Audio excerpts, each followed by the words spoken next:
നമ്മൾ ഇന്റർനെറ്റിലൂടെ തിരയുന്ന പല കാര്യങ്ങളും ഗൂഗിൾ സേവ് ചെയ്ത് അവരുടെ മാർക്കറ്റിങ്ങിന് വേണ്ടി ഉപയോഗിക്കുന്നുണ്ട്. ഇത്തരത്തിൽ ഉപയോഗിക്കുന്ന സമയത്ത് നമ്മുടെ പേഴ്സണൽ ഡീറ്റെയിൽസുകളെല്ലാം ഇതിലൂടെ നഷ്ടപ്പെടുന്നുണ്ട്.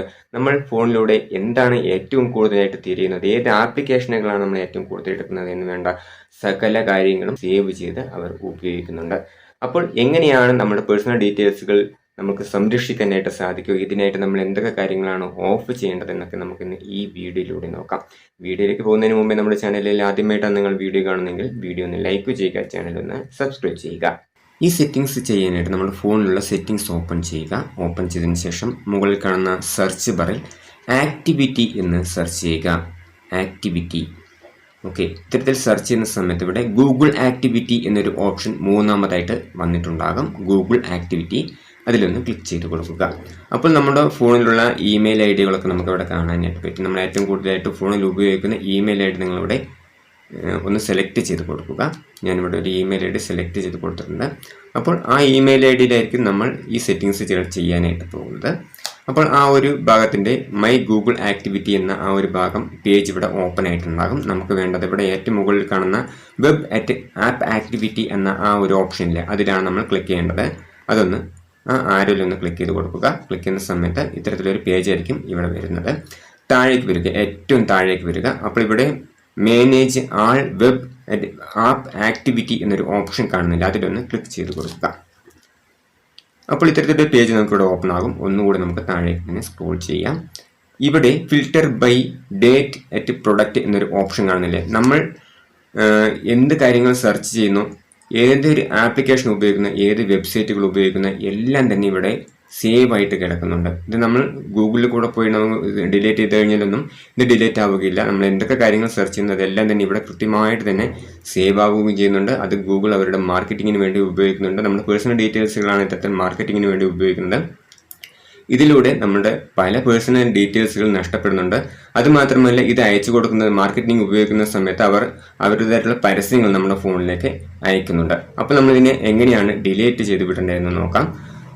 അപ്പോൾ നമുക്കിത് ഓഫ് ചെയ്യാനായിട്ട് സാധിക്കില്ല. നമുക്ക് ഡിലീറ്റ് ചെയ്ത് വിടാൻ മാത്രമാണ് നമുക്കിവിടെ ഗൂഗിൾ തന്നിരിക്കുന്നത്. അതെങ്ങനെയാണ് നമുക്കത് കൺട്രോൾ ചെയ്യേണ്ടതെന്ന് ഞാൻ ഇതിൽ കൂടെ തന്നെ കാണിച്ചു തരാം. നമ്മളിത് ആദ്യം നമ്മൾ ഇതുവരെ നമ്മൾ സെർച്ച് ചെയ്ത കാര്യങ്ങളെല്ലാം തന്നെ നമുക്ക് ഇവിടെ നിന്നും ഡിലീറ്റ് ചെയ്ത് വിടാം. അപ്പോൾ ഇവിടെ filter by date at product എന്ന ആ ഒരു ഭാഗത്തിൻ്റെ നേരിട്ട് ഇവിടെ ഡിലീറ്റ് എന്നൊരു ഓപ്ഷൻ കാണില്ലേ, അതിൻ്റെ ഇവിടെ ഒരു ഡ്രോപ്പ് ഡൗൺ ആര കാണുന്നുണ്ട്, അതിലൊന്ന് ക്ലിക്ക് ചെയ്ത് കൊടുക്കുക. അപ്പോൾ ഇവിടെ നമ്മൾ ചെയ്യേണ്ടത് കുറച്ച് ഓപ്ഷൻസുകൾ ഇവിടെ കാണാനായിട്ട് പറ്റും. നമുക്കിവിടെ ആൾവേസ് എന്ന ആ ഒരു ഓപ്ഷനാണ് വേണ്ടത്, അതിലൊന്ന് ക്ലിക്ക് ചെയ്ത് കൊടുക്കുക. അപ്പോൾ ഇവിടെ എല്ലാം തന്നെ ഇവിടെ സെലക്ട് ആയിട്ടുണ്ടാകും. വേണ്ട, നമ്മൾ എന്തൊക്കെയാണ് ഉപയോഗിച്ചിരിക്കുന്നത്, എന്തൊക്കെ കാര്യങ്ങളാണ് ഇവിടെ ചെയ്തിരിക്കുന്നത് എല്ലാം തന്നെ ഇവിടെ ടിക്ക് മാർക്ക് വന്നിട്ടുണ്ടാകും. അപ്പോൾ നിങ്ങൾക്ക് ഇത് ഏതെങ്കിലും ടിക്ക് മാർക്ക് ഒഴിവാക്കണമെന്നുണ്ടെങ്കിൽ നിങ്ങൾക്ക് ഒഴിവാക്കാം കേട്ടോ. ഞാനിവിടെ ഒന്നും തന്നെ ഒഴിവാക്കുന്നില്ല, എല്ലാം തന്നെ ഡിലീറ്റ് ചെയ്ത് വിടാൻ തന്നെയാണ് പോകുന്നത്. ശേഷം ഇവിടെ നെക്സ്റ്റ് എന്ന് കൊടുക്കുക. അപ്പോൾ ഇവിടെ ഒരു പേജ് ഓപ്പൺ ആയിട്ട് വന്നിട്ടുണ്ട്. ഡിലീറ്റിംഗ് നൗ എന്നുള്ളത് ഫുള്ളായിട്ട് ഡിലീറ്റ് ചെയ്യണമെന്നാണ് ചോദിക്കുന്നത്. അപ്പോൾ ഇവിടെ ഡിലീറ്റ് നമുക്ക് താഴെ കൊടുക്കാം. ഓക്കെ, അപ്പോൾ ഇവിടെ ഡിലീറ്റ് എന്ന് കൊടുത്തു കഴിഞ്ഞാൽ മുഴുവനുമായിട്ട് തന്നെ ഡിലീറ്റ് ആകും. ഡിലേഷൻ കംപ്ലീറ്റഡ് എന്നുള്ളൊരു പേജ് വരും, നമുക്കിവിടെ ഗോട്ടിട്ട് കൊടുക്കാം. എന്നാൽ നമ്മളിപ്പോൾ ഡിലീറ്റ് ചെയ്ത കാര്യം ഡിലീറ്റ് മാത്രമേ ആയിട്ടുള്ളൂ, ഇത് ഓഫ് ആയിട്ടില്ല എന്നുള്ളതാണ്. അപ്പോൾ നമുക്കിത് ഒരിക്കലും തന്നെ ഓഫ് ചെയ്യാനായിട്ട് സാധിക്കില്ല. അപ്പോൾ നമ്മൾ എന്താണ് ചെയ്യേണ്ടത്, നമുക്കിത് ഒരു സമയത്തിനുള്ളിൽ അത് ഓട്ടോമാറ്റിക്കലി തന്നെ ഡിലീറ്റ് ആകുന്ന ഒരു സംവിധാനം നമുക്കിതിൽ ചെയ്യാനായിട്ട് പറ്റും.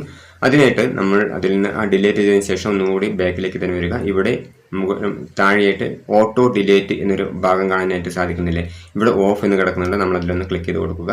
ക്ലിക്ക് ചെയ്ത് കൊടുക്കുന്ന സമയത്ത് ഇവിടെ 18 മാസം എന്നുകൊണ്ടാണ് അവിടെ കിടക്കുന്നത്. നമുക്കത് ഒരു 3 മാസത്തേക്ക് സെലക്ട് ചെയ്ത് കൊടുക്കാം. അതായത് നമ്മൾ സെർച്ച് ചെയ്യുന്നതും നമ്മൾ ഫോണിൽ ചെയ്യുന്ന എല്ലാ ആക്ടിവിറ്റികളും 3 മാസത്തിനുള്ളിൽ ഡിലീറ്റ് ആകുന്ന രീതിയിലേക്കാണ് നമ്മൾ മാറ്റി കൊടുക്കുന്നത്. അപ്പോൾ നിങ്ങൾ 3 മാസത്തിലേക്ക് മാറ്റി കൊടുക്കുക. അതിന് ശേഷം നെക്സ്റ്റ് കൊടുക്കുക.